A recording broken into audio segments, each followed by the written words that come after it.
What is a video game? What purpose does it serve? Well, I think a video game is meant to grant you a certain type of control and power over a make-believe situation, perhaps to compensate for the control and power that you lack in your daily life. Okay, maybe they got too philosophical too soon, but the game I'm talking about here is a bit more intellectual than what I'd normally review.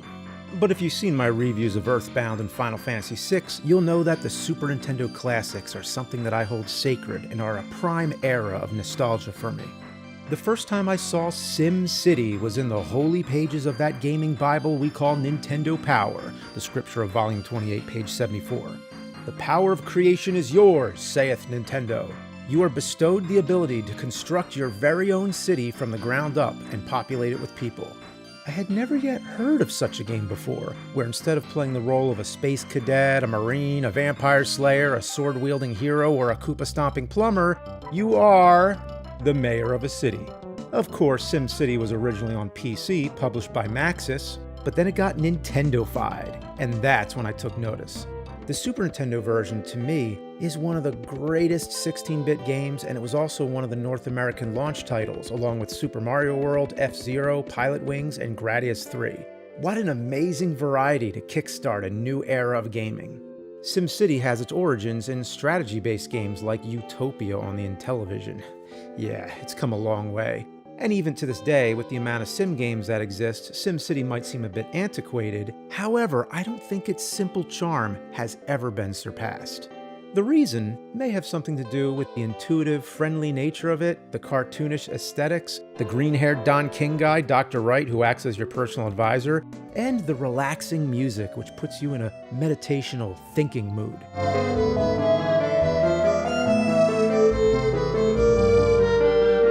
The music goes through several changes. As your city builds up and the population increases, the music progresses toward a more urgent, industrial, workforce, get done kind of feel.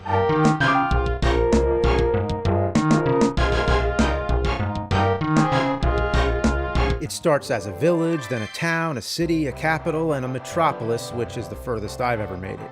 But if your population reaches 500,000, you advance to something even greater, a megalopolis.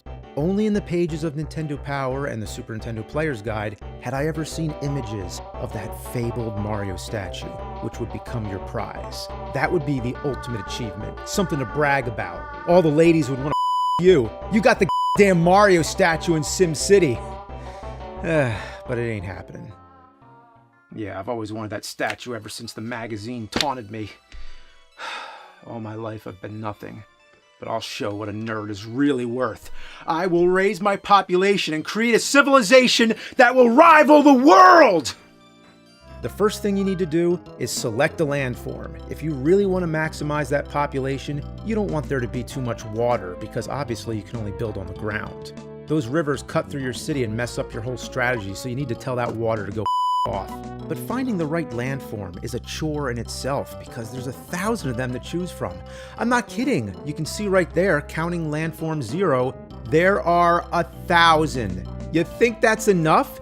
And each one takes about 10 seconds to load. You'll never have time to see all the choices, let alone remember and compare them. Imagine if you started up Mario Kart and there were so many courses to pick you couldn't even look through them all. No sane person in the world has ever laid eyes on every landform in SimCity.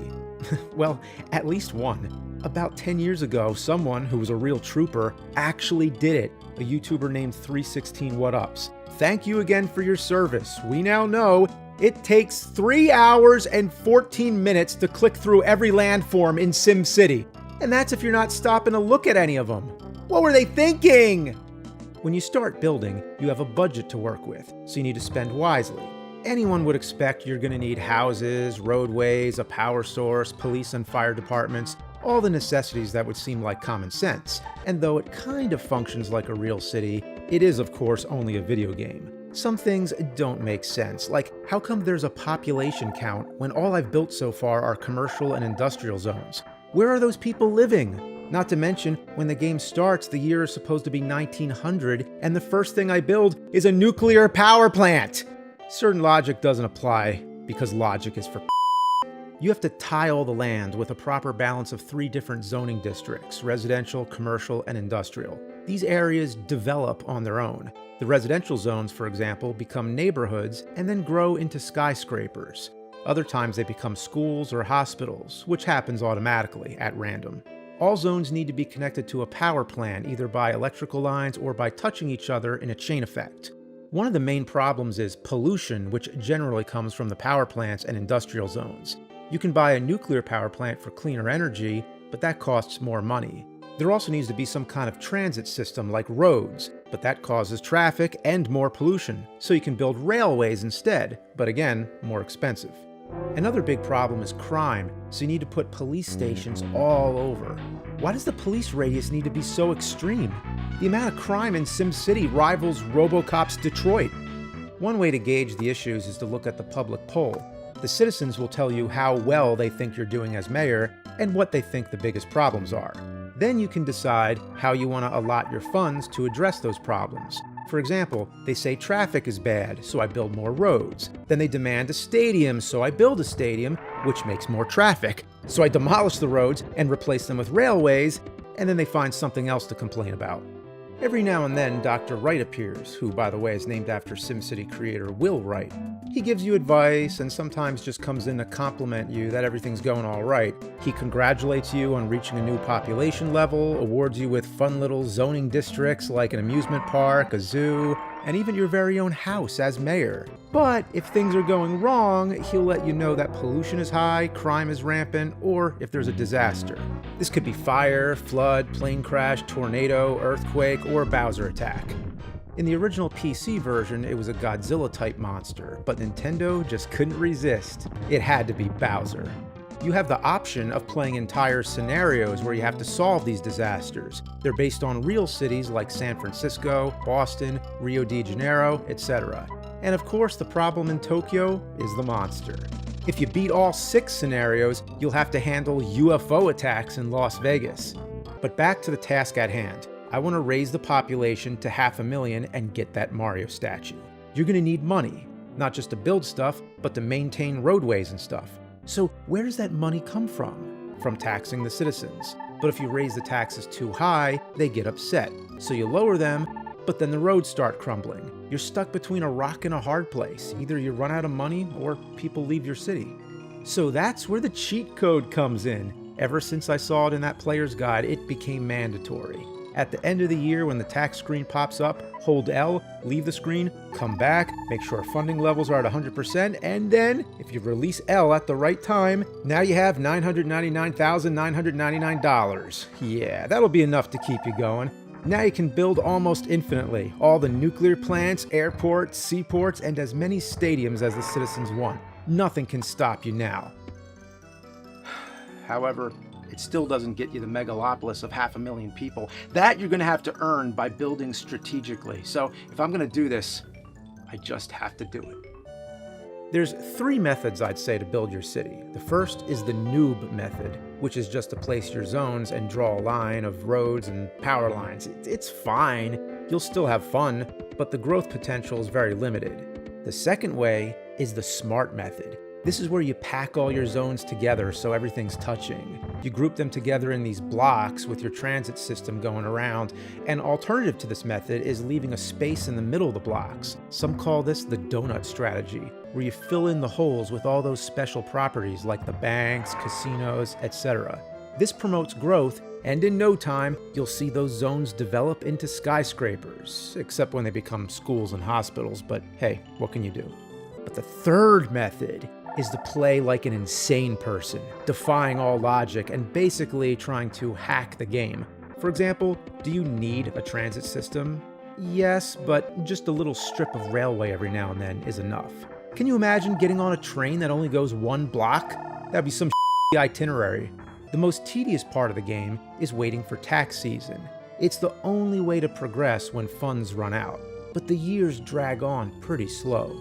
You can select different speeds, but even at the highest speed, it's not enough. What it needs is 1 extra speed, a Roadrunner icon. That ought to do it. But the best you can do is just sit around and wait.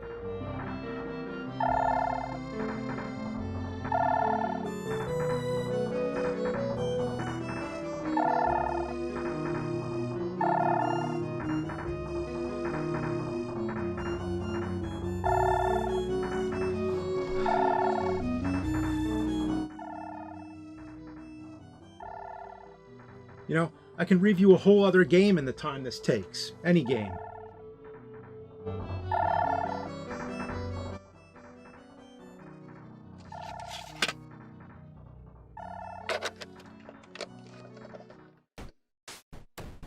Kung Fu on Atari Lynx. What can you say about this? It's a food beat-em-up game.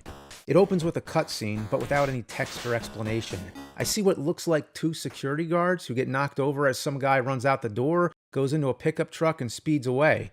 Then he shows up at some house, and then level 1, the freezer. Okay.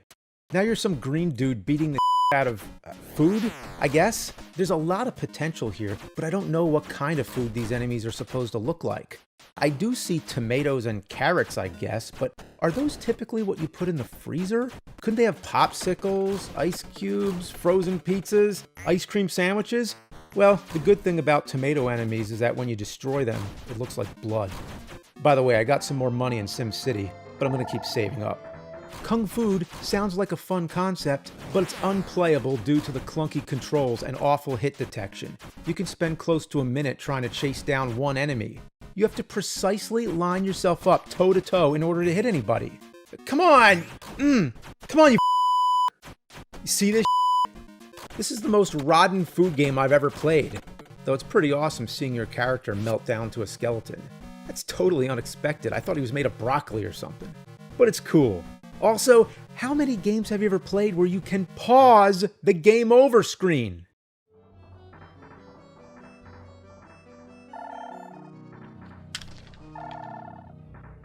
So, my city's doing well, but in order to get that megalopolis, I need to reserve as much space as possible. Even if I need to build one little power line, that's going to erase my parks. Those are the little grassy areas. They raise the property value to help the buildings develop. But you can put the power lines over the railways without affecting them. See? It's little tricks like that. You need to fully utilize the land. You can't afford to waste a single pixel anywhere. If you want to win at SimCity, you can't around. You gotta be more aggressive. You gotta demolish anything that's not necessary. What do the schools and hospitals do? Nah, I can't do that. That's morbid. But they're taking up space, and it's not required to have all those. They don't count as population. The residential areas can't grow to their full potential and combine together to form high-rise buildings, not with those schools and hospitals in the way.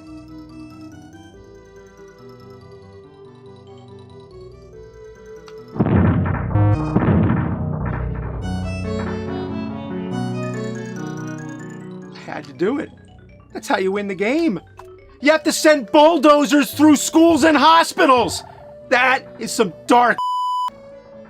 There's no schools or hospitals, but there's police departments on every block. This is a whole police city. It's like Escape from New York. In this town, the police say, you.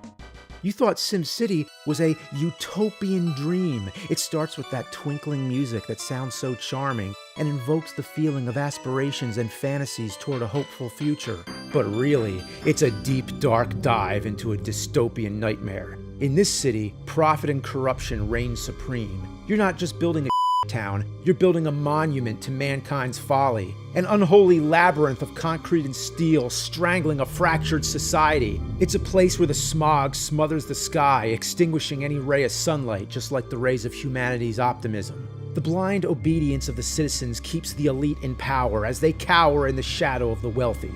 You're not a mayor, you're a dictator. Now, you know the true dark nature of SimCity. The game even gives you the power to call upon natural disasters. As it says in Nintendo Power, your powers even extend to the control of natural forces. Why not send a tornado ripping through town? And if you feel like obliterating a major metropolitan area, no problem! There are 6 fun-filled disasters to choose from! The game encourages you to spread death and destruction! Anyway, the citizens complain about unemployment, so I add more industrial zones so they have places to work. But they complain about pollution, so I make sure all my polluting facilities are on the edge of the gaming boundaries. That means the pollution radius is cut off by the screen. Does that mean the smog is drifting into another city? Yeah, it's somebody else's problem now. Them. Maybe Nintendo wants the pollution to go into a Sega game, like Populous. Then they complain about housing costs. What am I supposed to do about that? You can never win. You fix one thing, then they get off about something else. Oh, you want lower taxes? Okay, I lowered the taxes. Oh, what is it now? Unemployment? Okay, here's some commercial industrial zones. Oh, you still not happy? What's the problem now? Crime? Pollution? You want another stadium? You know what? You can all go yourselves.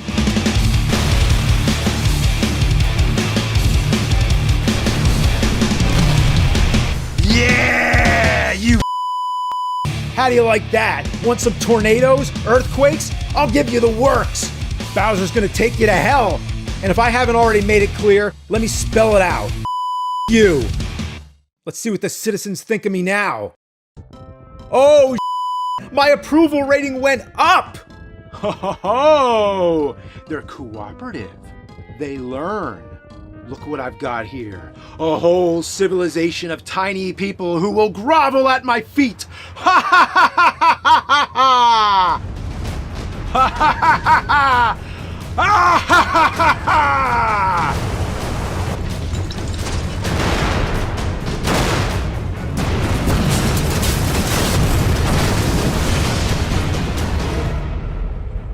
Aha! Good likeness. Look what they did. And they did it overnight. Who needs a Mario statue when I have my very own? An impressive sight. And in return, I give them my smile. I won't tramp my feet down on their town. All right now, my little friends. Now comes the new age. The age of the nerd. Oh, there's gonna be a lot of plans to make. Much work to be done. No, no, you can't stay here. Don't you understand? I'm the god. I'm the god.